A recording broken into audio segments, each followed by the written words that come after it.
Magandang araw sa inyong lahat mga kapatid. Tayo po ay magpapatuloy sa mga serye ng mga mana ng kapahayagan o mga leksyon na akin pong itinalaga upang sa mga new converts o yung mga bagong nabautismuhan at mga anak ng Diyos na bagong pumasok sa kaharian ay makapakinig ng mga salitang ito na nagmumula sa akin. Noong mga nakaraan ay napag-aralan natin ng maraming mga kapahayagan na alam kong nakapagpatibay sa inyong mga pananampalataya at nakapadagdag ng mga kaalaman sa ating paglakad bilang mga anak ng Diyos. Sinasabi ng banal na kasulatan na kinakailangan tayo ay mapuno ng kaalaman, ng karunungan at ng kaunawaan sa mga salita niya, sapagkat kung wala ito ay hindi tayo lalago sa mga espiritual na paglakad na kasama natin ang pagsunod sa ating mga espiritu at yung pagpapatibay ng ating pananampalataya. Tulad ng sinabi niya na ang pananampalataya ay dumarating sa pamamagitan ng pakikinig ng mga salita ng Diyos. So, mga salita ng Ama na naging mana ng kapayagan ang siyang sikreto ng pagpapalakas ng ating pananampalataya, sapagkat ang pananampalataya ay ang paniniwala. Paano tayong maniniwala kung wala tayong karunungan o kaalaman o kaunawaan sa kanyang mga sinabi? Kaya ngayon, ang kanyang bayan din naman ay nagiging spiritually matured sa paglakad sa kanyang kalooban dahil sa walang humpay na pagpapahayag ng anak ng Diyos sa mga mana ng kapayagan.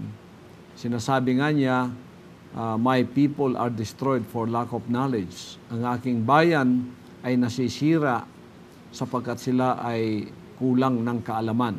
Hindi po mangyayari sa atin ang bagay na yon dahil dito, talastas natin na ang lahat ng mga kaalaman, karunungan at pagkaunawa ay ipinagkaloob na ng Ama sa atin sa pamamagitan ng kanyang hinirang na anak.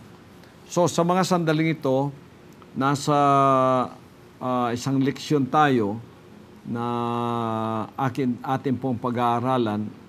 Walang iba kundi ang tinatawag sa English na religiosity versus spirituality.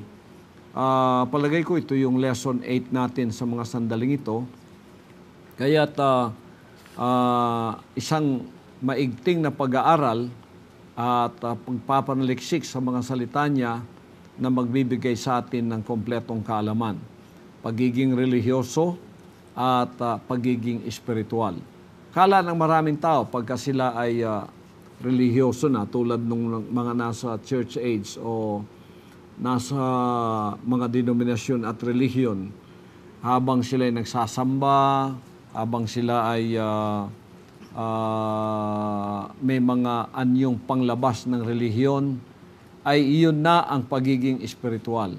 Napakalaking kamalian po nun, mga kapatid, sapagkat ngayon, ibinabalik ko ang ating paniniwala sa pagsunod sa mga salita ng ating dakilang Ama upang tayo ay tunay na maging espiritual.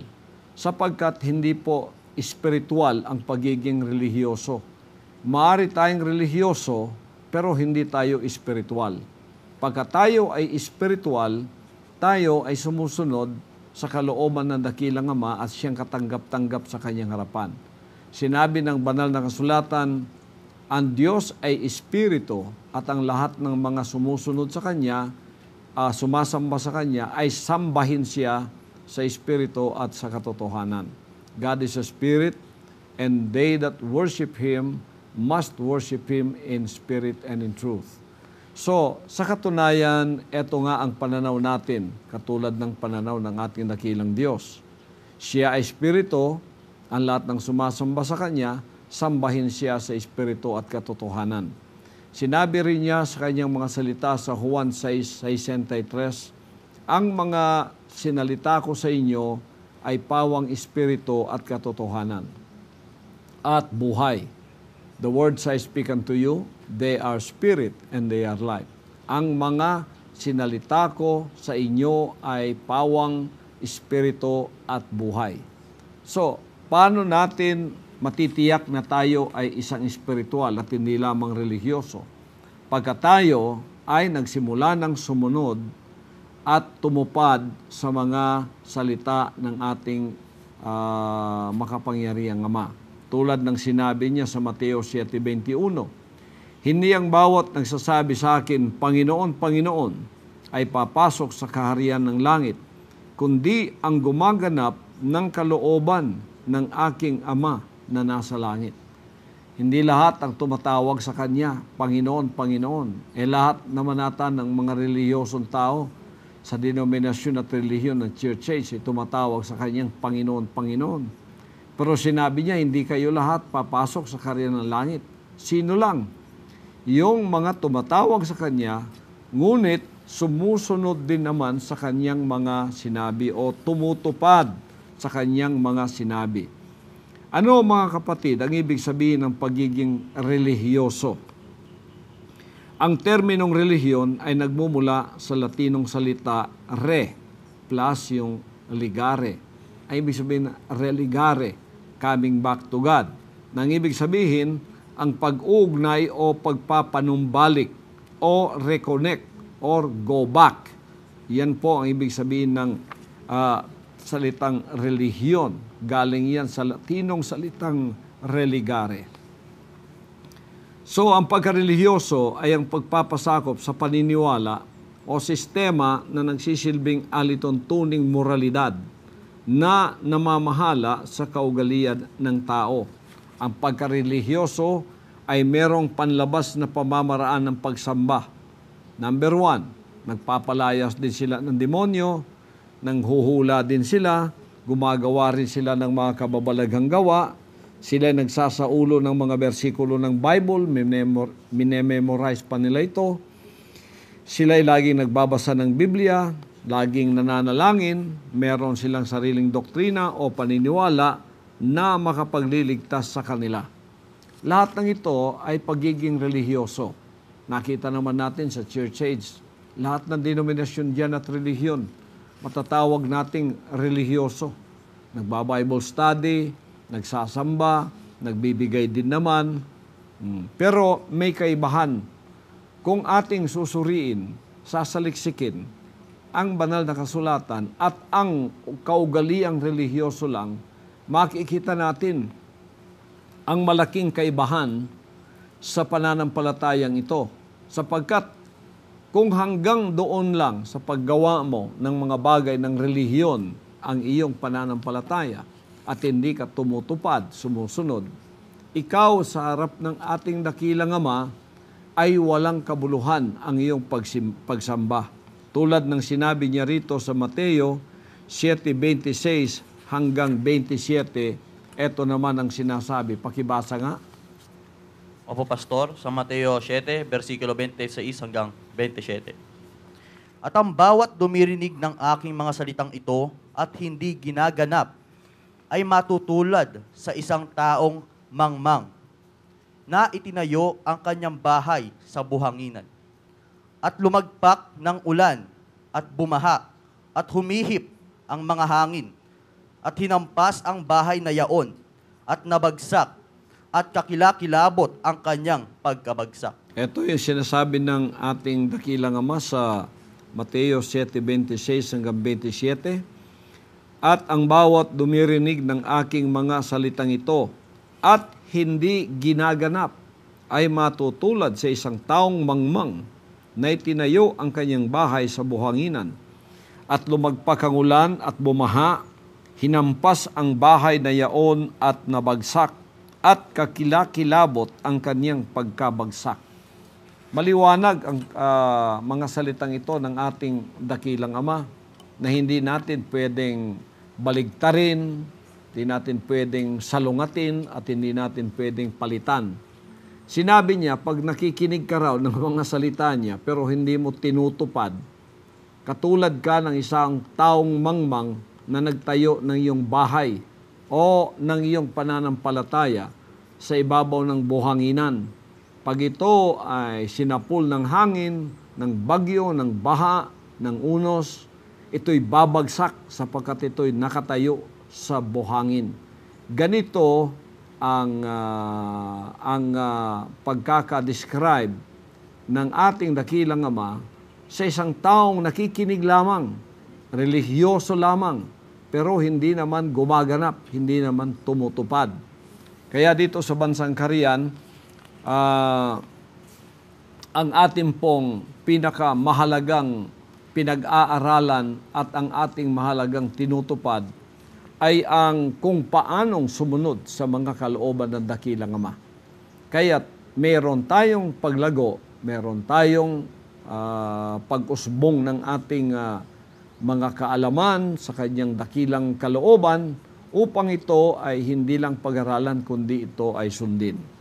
May tinatayang 4,200 na natatag na mga relihiyon sa buong sanlibutan at karagdagang pang 10,000 o 10,000 ng mga pansariling denominasyon, sekta at mga organisadong pananampalataya. Ang lahat ng ito ay nagpapahayag na dadalhin nila ang tao sa langit. Bawat isa sa mga relihiyong ito ay nagpapahayag na dadalhin nila ang tao sa langit. Mangangaral, magtatayo ng isang organisadong relihiyon. Pagkatapos, ipahahayag na si Jesucristo ang tagapagligtas. Ngayon, paano mo nalalamang yung kaniyang itinatayong organisadong relihiyon ay galing nga sa Diyos? Tingnan mo yung buhay noong una na naging leader nila sapagkat yon ang nagtayo nito. At ito ang nag-organisado nitong mga relihiyong ito. Paano siya iniligtas ng sinasabi niyang Jesucristo na tagapagligtas? Nasuri na po natin yan, mga kapatid. Paano ka iniligtas? Sa pamamagitan ng itinuturo mo. Yun din ang una mong tinanggap na purportedly ay itinuro ni Kristo sa iyo. Kung itinuro niya sa iyo at itinuturo mo naman ang hindi nasusulat sa kanyang mga salita, ay bula ang Kristo ang nasa sa iyo, lalo na kung wala itong pagtupad sa kanyang mga salita. Paano mo namang tutuparin ang isang bagay na hindi naman totoo? O paano mo namang susundin ang isang bagay at tatayuan mo ang isang bagay na wala naman sa sinabi ng ating dakilang Ama, tulad ng pananampalatayang Holy Trinity. Wala naman yan. Tulad ng pananampalatayang siya'y tao lamang. Puro ito salungat sa lahat ng mga sinabi ng ating dakilang Ama. At paano mo tatayuan yon? Paano mo susundin yon? Na wala naman dyan. So, mag-ingat tayo sa mga bagay na ito na tulad ng naipahayag ko ngayon, walang ibang nakapaglahad nito at nakapagbunyag nito, kundi ang hinirang na anak na ngayon ay pinagkatiwalaan sa kingdom age. Ang iba, takot silang sabihin na ito ay wala sa kasulatan. Ang iba naman ay isinasantabi na lang ito dahil mawawala ang kanilang popularidad. Hindi na sila pakikinggan. Dito sa ating pong pananampalataya sa kingdom age, mga kapatid, ay meron din akong ipinapangaral na Jesus Christ. Sinasabi ko rin ang kanyang pangalan. Sinasabi ko pa ngang siya ang aking Ama. Paano ko ipagkakaloob sa isang tao ang hindi ko naman tinanggap? Kaya ang tanong, paano niya akong iniligtas? Totoo ba itong Kristong tinanggap ko o tulad lamang siya ng mga bulaang Kristo na tinanggap ng mga nasa relihiyon at denominasyon na pag sinuri mo, ang pangalan lamang ang tama, pero ang katauhan ay isang bulaang Kristo ang ipinapakilala sa pamamagitan ng kanilang mga turo at aral, na kung saan, kung susuriin mo, ang dapat tumanggap nito ay ang una na nag-organisa ng relihiyong yon. So siya muna ang iniligtas ni Kristong sinasabi niya Kaya pag sinuri natin kung paano siyang iniligtas, mali naman ang pagkaligtas sa Kanya sapagkat ibang Kristo ang tinanggap niya. Kaya nga man nagsasabing, mag-ingat kayo sa mga bulaang propeta at mga bulaang Kristo na darating sa sanlibutan ito. Nagdadala ng panlilinlang na kung maari, pati na ang mga tinawag ay kaya nilang linlangin. Mga kapatid at mga kaibigan at mga anak ng Diyos, narito ako ngayon para liwanagin ito sa inyo. Isa rin ako doon sa mga tumatawag na siya ang aking Panginoon, siya ang aking amang nagligtas sa akin. Tanungin ninyo ako, paano niya ako iniligtas? Iniligtas niya ako nung sinabi niyang magsisi ka, isuko mo ang kalooban mo, at ngayon tuparin mo na ang kalooban ko para makapasok ka sa kanya, sa aking kaharian. Di ba tama yung sinabi niya sa Matthew 7:21? Hindi lahat ng tumatawag sa akin, Panginoon, Panginoon, papasok sa kaharian ng langit, kundi ang tumutupad lang sa kalooban ng aking amang nasa langit. Kaya narito sa kaharian ng Diyos na pinadala at pinagkatiwala sa kanyang anak ang tunay na pagsunod at ang tunay na pagpasok sa kaligtasang tunay na ikaw ay makapapasok sa kanyang kaharian. Kaya dito ang itinuturo natin paanong ang tao ay sumunod sa kanyang dakilang kalooban. Kaya kung wala itong spiritual na component ng pagtuturo ng pagsusunod sa kanyang dakilang kalooban, ay hindi magiging spiritual ang tao hanggang sa pagiging relihiyoso na lang siya. Ngunit ang mga relihiyoso, ang akala nila ay ligtas sila. Ano po ang pagiging relihiyoso? Ang pagiging relihiyoso ay ang pakikinig lamang ng salita ng Diyos. May anyo ng kabanalan, ngunit walang kapangyarihan, walang pagsusunod, walang pagtupad sa kanyang kalooban. Kaya kung iyong titingnan at hindi mo alam ang mga bagay na ito, na akin ang naipahayag, kaya mahalagang may anak ng Diyos na may produce ang Ama. Kung wala, bulag tayo sa mga bagay na ito. Naakala natin ang daan na ating dinadaanan noong una ay siyang tama na daan papunta sa kaligtasan. Hindi pala natin alam na ito ay daang papunta sa kapahamakan. Nakikinig, hindi naman sumusunod. Relihiyoso, wala namang kapangyarihan dahil walang pagsusunod, walang pagsisisi. Tinatawag ang kanyang pangalan, ginagamit ang kanyang salita. Ngunit ayaw nilang tuparin ang mga ito. Kaya iniwan nga ang church age. Kaya nga lumitaw ako. Kaya nga lumitaw ang kingdom age na ipinamahala sa akin. Anong sinabi ng Proverbs 14:12? May daan na tila matuwid sa isang tao, ngunit ang dulo niyaon ay ang daan ng kamatayan. There is a way which seemeth right unto a man, but the end thereof are the ways of death. May daan na tila matuwid sa isang tao, relihiyosong daan. Ngunit ang dulo niyaon ay ang daan ng kamatayan. Ngunit sapagkat walang pagsusunod, sa katapos-tapusan, makikita mo sa dulo ang iyong buhay ay nasa kapahamakan pala. Wala ka palang kaligtasan. Ganun din ang sinabi ng apostol na si Pablo sa Roma Kapitulo 10, versikulo 2 hanggang 3. Ganito ang kanyang sinasabi. Sapagat sila'y pinatotohanan ko na may mga pagmamalasakit sa Diyos, datapwat hindi ayon sa pagkakilala.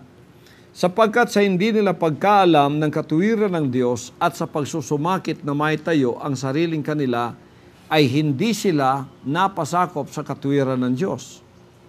Biro mo ito, mga kapatid, napakahalagang pakinggan natin at ating pagmuni-muniin sapagkat mahalaga ito. Sinabi ni Pablo, pinatotohanan kong may pagmamalasakit sila sa Diyos. Relihiyoso. Datapwat hindi ayon sa pagkakilala, hindi ayon sa karunungan, sapagkat wala silang pagsusunod.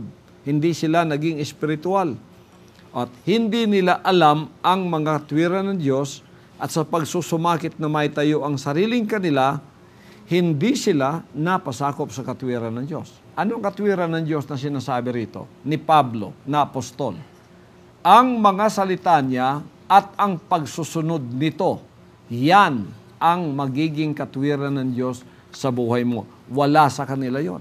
Pagka wala yung ganon, religyoso ka lang, ginagamit mo ang kanyang salita, ginagamit mo ang kanyang pangalan, at ikaw ay nagsasamba rin naman, gumagawa ka ng mga ministeryo ng isang relihiyon o isang denominasyon, na akala mo yun ang daan na matuwid, na akala mo yun ang makapagliligtas sa iyo, na sa dulo pala niyaon ay kamatayan.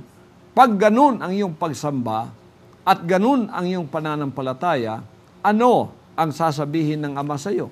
Narito sa Marcos Kapitulo 7, sa 1-7. At sinabi niya sa kanila, mabuti ang pagkahula ni Isaias tungkol sa inyong mga mapagpaimbabaw, ayon sa nasusulat. Ang bayang ito'y iginagalang ako ng kanyang mga labi, datapwat ang kanilang puso ay malayo sa akin. Datapwat walang kabuluhan ang pagsamba nila sa akin, na nagtuturo ng kanilang pinakaaral ng mga utos ng mga tao. Biro mo mga kapatid, pagkapahat religyoso lang tayo, iginagalang natin siya sa ating mga labi, nagpe-praising tayo sa Kanya, umaawit tayo, nagsasalita tayo, nangangaral tayo, nagba-Bible study tayo mula sa ating bibig. Pero wala namang pagtupad. Ano ang sinabi niya? Pero malayo ang puso nila sa akin. Ang ibig sabihin, pagdating na sa obedience, pagdating na sa pagtutupad, obedience, nagsisitalikuran na ang mga yan. Ayaw na nila. Kaya't ako, pag natuturo ako ng obedience dito, nilalait ako eh. Inuusig ako, pinapersecute pa ako. Bakit? Kasi ayaw nila yon. Anong klaseng pagsamba yon?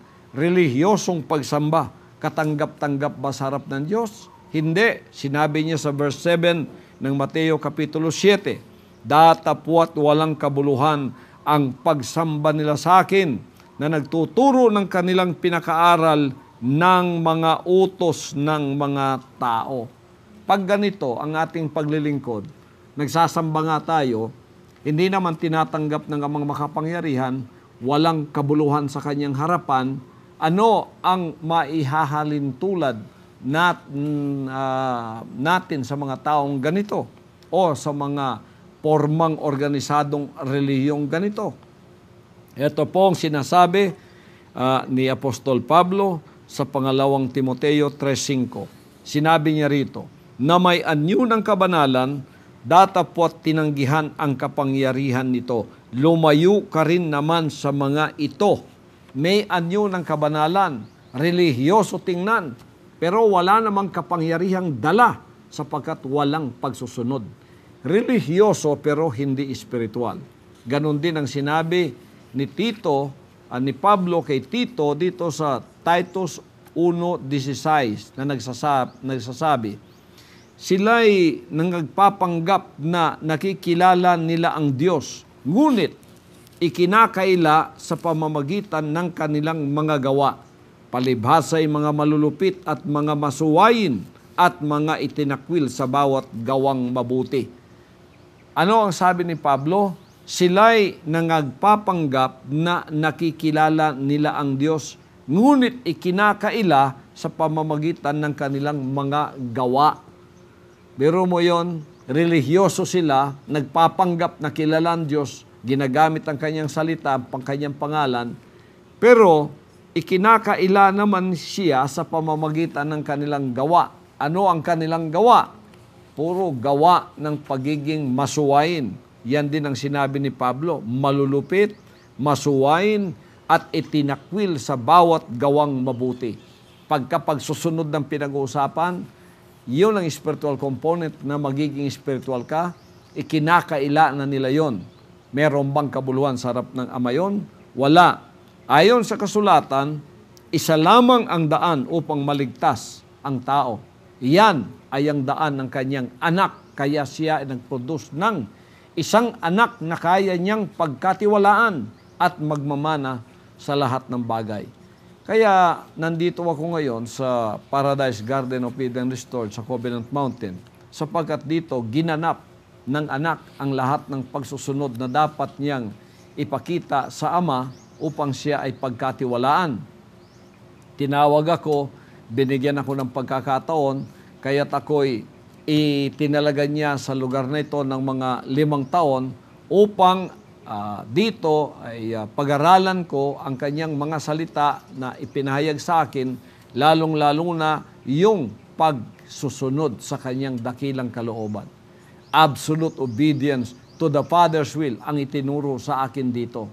Kaya naririto ako ngayon, isang malaking significance para sa akin ang magsabi sa inyo na nakapag-produce na siya ng anak mula sa fallen Adamic race, na sumunod sa kanyang kalooban, na ako ngayon ang nagtuturo sa lahat na maari rin yung sundin ang kanyang kalooban at maari na rin kayong maging mga anak ng Diyos. Ito yung subject na pinag-uusapan natin dito sa kaharian ng dakilang Ama. So nung ako'y naging anak, minana ko ang kanyang mga salita.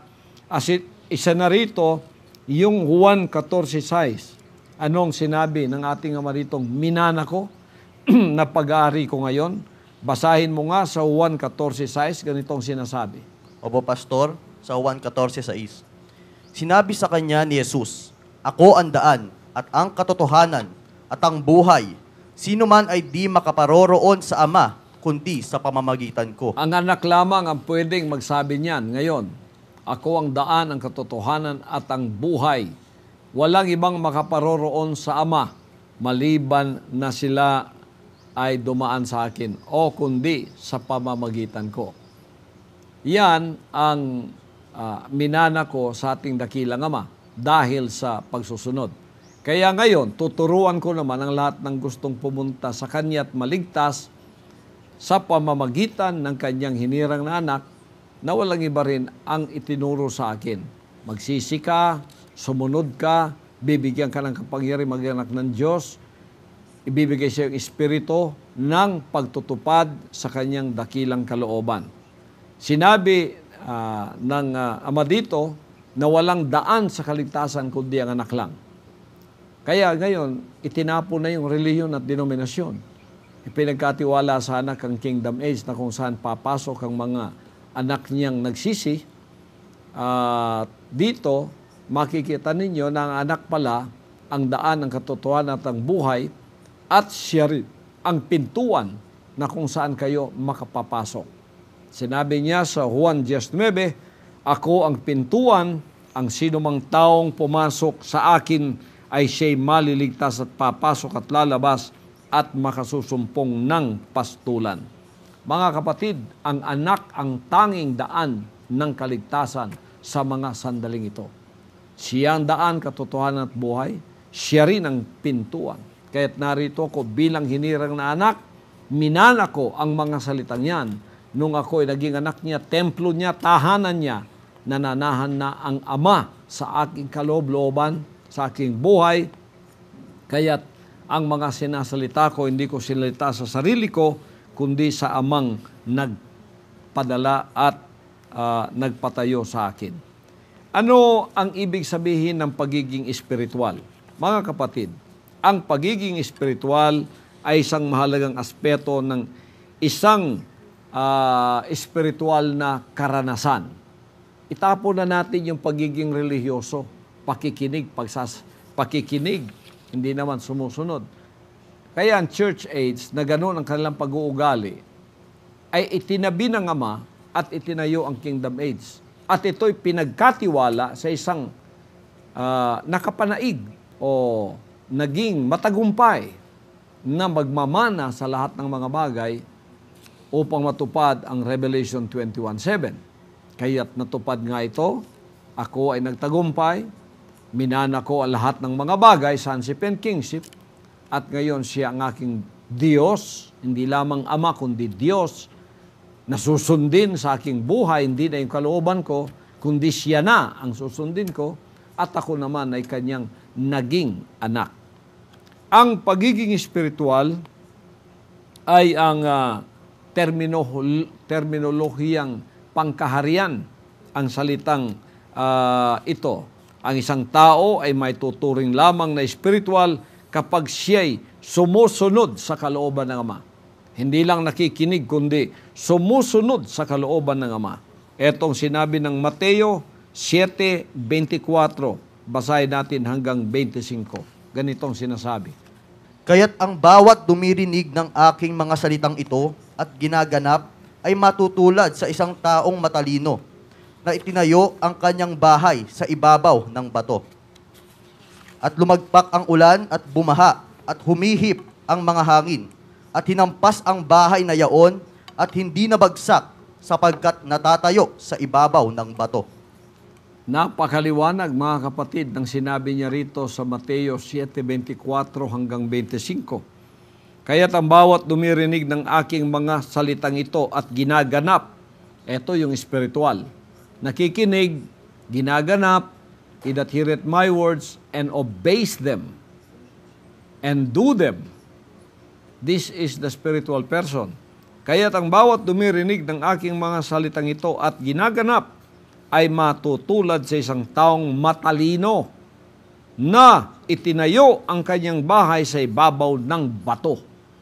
Matibay.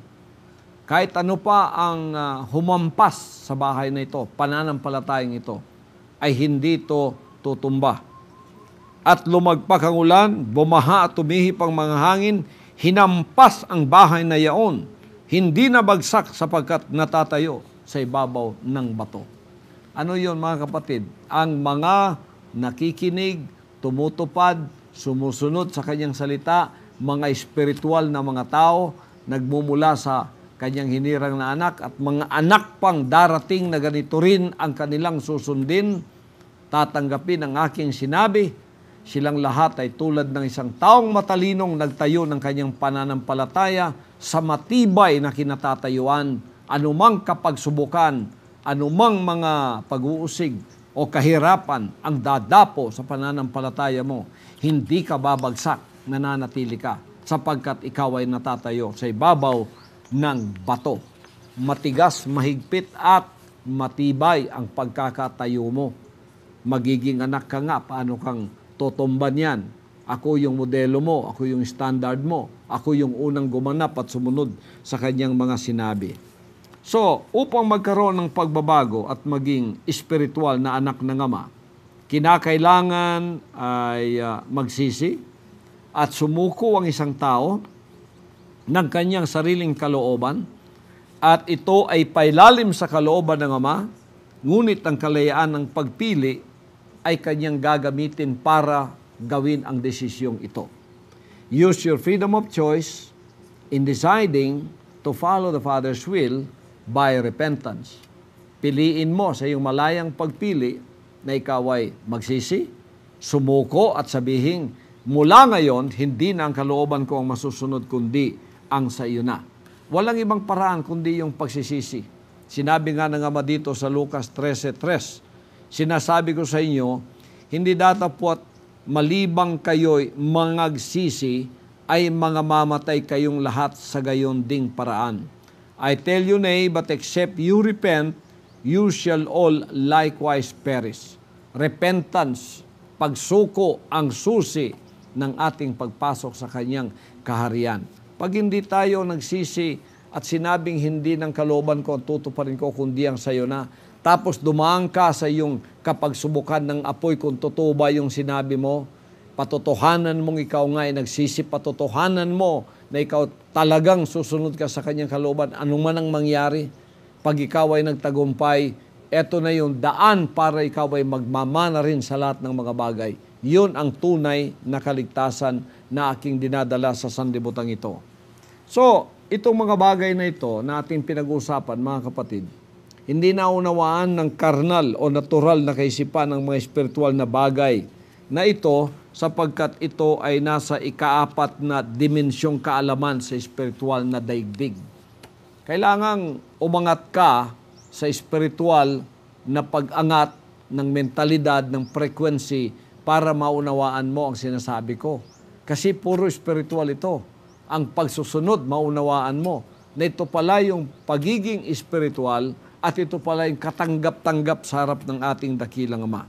Sinabi niya sa unang Korinto 2:14, ngunit ang taong ayon sa laman ay hindi tumatanggap ng mga bagay ng Espiritu ng Diyos, sapagkat ang mga ito ay kamangmangan sa Kanya, at hindi niya nauunawa sapagkat ang mga yaon ay sinisiyasat ayon sa Espiritu.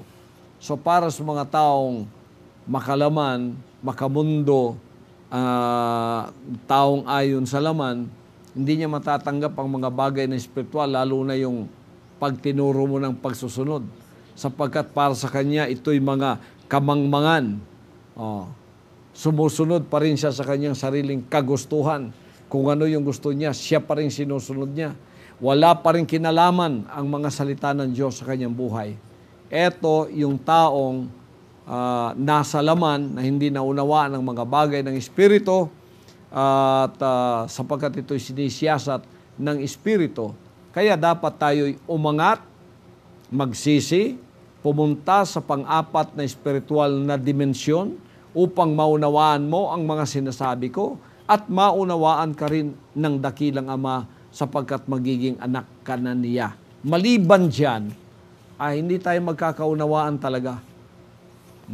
Kontento ka na lang nasa relihiyon at denominasyon. Kontento ka na lang na maging religyoso. Nakala mo, ligtas ka.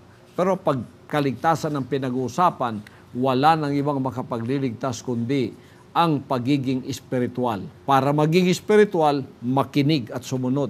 Para makapakinig at sumunod, magsisi ka muna. Itapon mo sa iyong malayang pagpili na hindi na ang iyong gusto ang susundin mo. Ang gusto na ng ating dakilang Diyos na Ama ang iyong susundin. So upang maunawaan ang mga espiritual na bagay, kailangan munang maging ganap na espiritual ang tao, tulad ng sinasabi ko. Ito yung sa 1 Corinthians 2:9-10. Datapot gaya ng nasusulat, ang mga bagay na hindi nakita ng mata, ni narinig ng tainga, ni pumasok sa puso ng tao, anumang mga bagay na inihanda ng Diyos sa kanila na nagsisiibig sa Kanya. Ngunit ang mga ito ay ipinahayag sa atin ng Diyos sa pamamagitan ng Espiritu, sapagkat nasisiyasat ng Espiritu ang lahat ng mga bagay, ang malalalim na mga bagay ng Diyos. Para tayo'y maging espiritual, kailangan tayo ay makinig, sumunod, at pagkatapos makikita natin sa pananampalataya ang mga bagay na hindi nakikita ng mata ipahahayag sa atin. Kaya ito'y sinabi ng unang Korinto 2:9-10. As it is written, eye hath not seen, nor ear heard, neither have entered into the heart of man the things which God hath prepared for them that love Him. Hindi nakita ng mata, hindi nadinig ng tenga, hindi pumasok sa puso ng tao, ito ang mga bagay na inihanda ng Diyos sa mga nagmamahal sa Kanya. Paano natin tinanggap ito? But God hath revealed them unto us by His Spirit. Ngunit ang mga ito ay ipinahayag sa atin ng Diyos sa pamamagitan ng Kanyang Espiritu. Kaya nga may nagtanong sa akin, paano ko raw alam ang mga bagay na ito na hindi naman nila nabasa, hindi naman nila nakita. Sabi ko nga, totoo nga ang natutupad ang banal na kasulatan sa mga tanong nyo. Hindi nyo nakita, hindi nyo narinig, hindi pumasok sa puso ninyo, pero ito yung inihanda ng Diyos sa mga nagmamahal sa Kanya. Kaya hindi nila nabasang ang bagong Jerusalem nasa Davao, ang magiging appointed son si Pastor Apollo Kibuloy, at ang bagong langit at ang bagong lupa ipagkakatiwala sa Kanya, pati ang kaligtasan. Wala yan, hindi nasusulat. Di natupad talaga ang unang Korinto 2:9-10. Paano ko nalaman ang mga bagay na ito?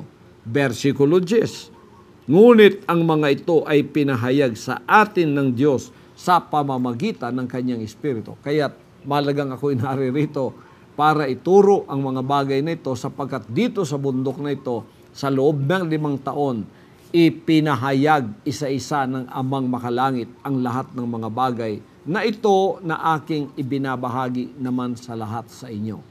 So, mga kapatid, ang punto natin dito is ang pagiging espiritual.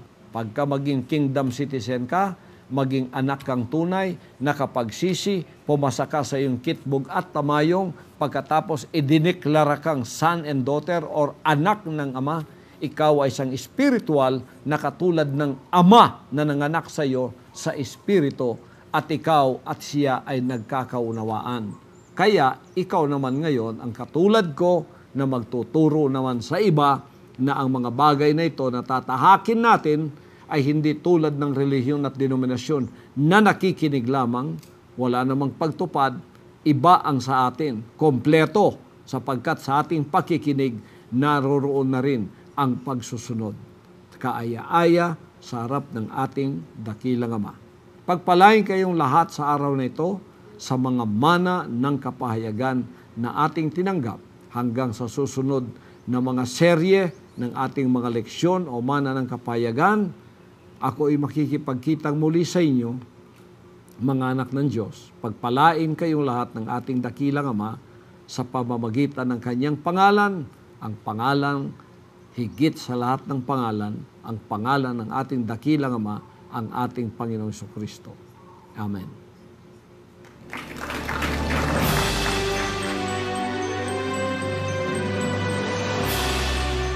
Ang mensaheng inyong napakinggan ay bahagi ng 15 panimulang mga leksyon para sa mga kingdom citizen.